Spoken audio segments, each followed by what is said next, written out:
Un saludo nuevamente a nuestros fieles espectadores de República Criolla. Hoy les tenemos un tema muy interesante, armas y guerra en la época de la independencia. Como bien se sabe, la independencia de la Nueva Granada no se logró mediante un acuerdo, sino por el triunfo de la campaña libertadora. Pero apuesto que muy pocos saben acerca de cómo sucedieron estas batallas. Bueno, y aquí no les voy a hablar de lo que ya sabemos, de la batalla de Boyacá, de la batalla del Pantano de Vargas, de la batalla de Cartagena, no. Por ejemplo, ¿sabe usted qué armas utilizaban en esas batallas, cómo se preparaban para llegar allí y qué estrategias utilizaban?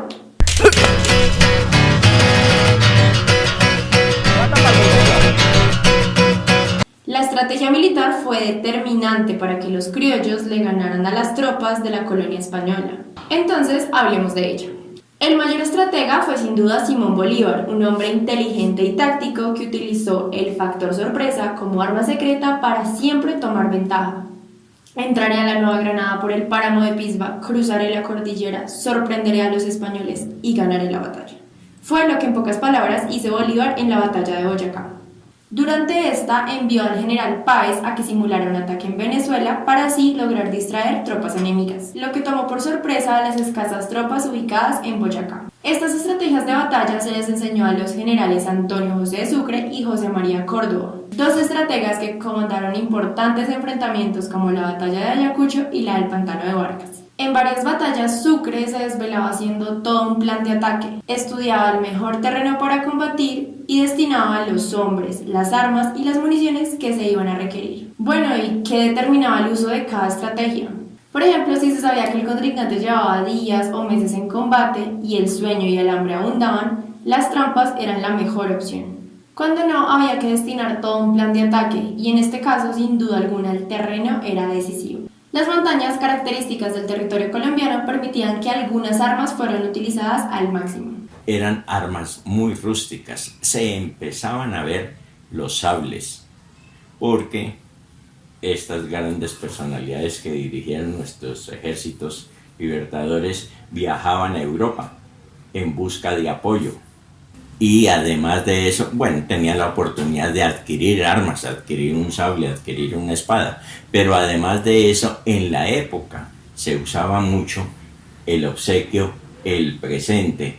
Y los obsequios eran una espada, un sable, una daga. Bueno, ¿y qué otras armas eran las más utilizadas? La lanza era una vara larga, podía ser metálica, pero en la mayoría de los casos de madera, con una punta metálica, a veces con los bordes afilados o solamente la punta. Dentro de las lanzas, que era factible en un combate, se perdiera, se le cayera la lanza, se fracturara la lanza, utilizaron también mucho el cuchillo.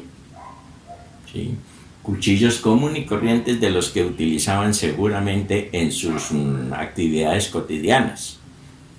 Después aparece también como parece ser diseñado más específicamente para combatir el puñal. El puñal no tenía filo, sino una punta muy aguda y era mucho más largo, un poco más largo que el cuchillo.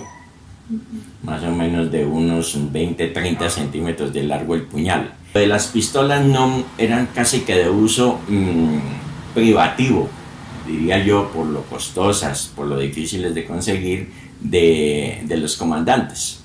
Bolívar tenía su par de pistolas, Santander seguramente también tendría, y así. Las armas eran traídas de diferentes partes del mundo, la mayoría eran traídas de Inglaterra. Pero por ejemplo, para la batalla del Pantano de Vargas, el general Sucre compró una cantidad considerable de armamento a la isla de Trinidad. Y Bolívar, cuando iba a liberar Venezuela, pidió una ayuda militar a Haití. Otra parte de este armamento se lo robaban a los españoles durante las batallas o cuando les llegaban algunos barcos con armas. Estas mismas las utilizaban para librar importantes batallas.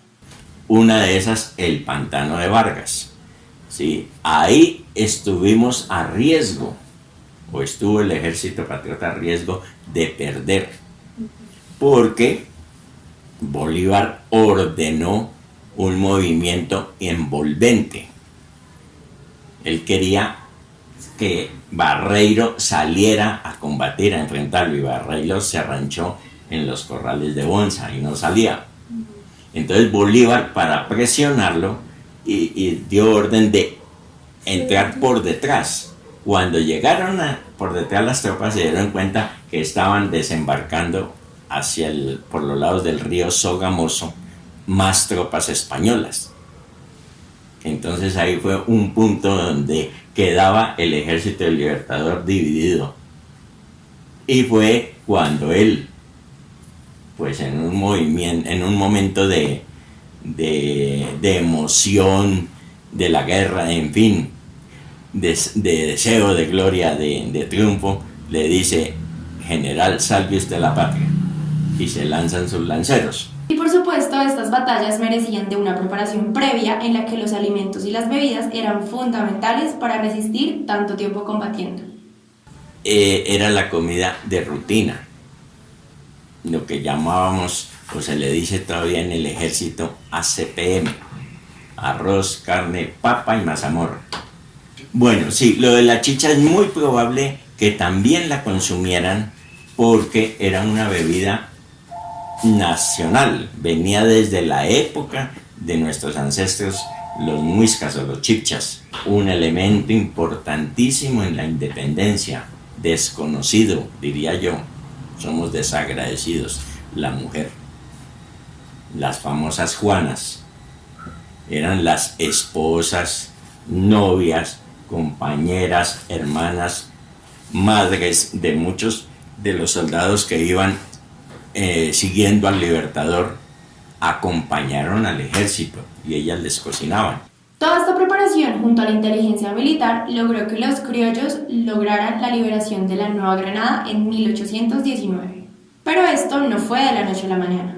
Años antes, España intentó reconquistar el territorio con Pablo Morillo, quien mató a varios líderes de la gesta independentista. Y a pesar de los intentos de Morillo, Bolívar y sus ejércitos triunfaron.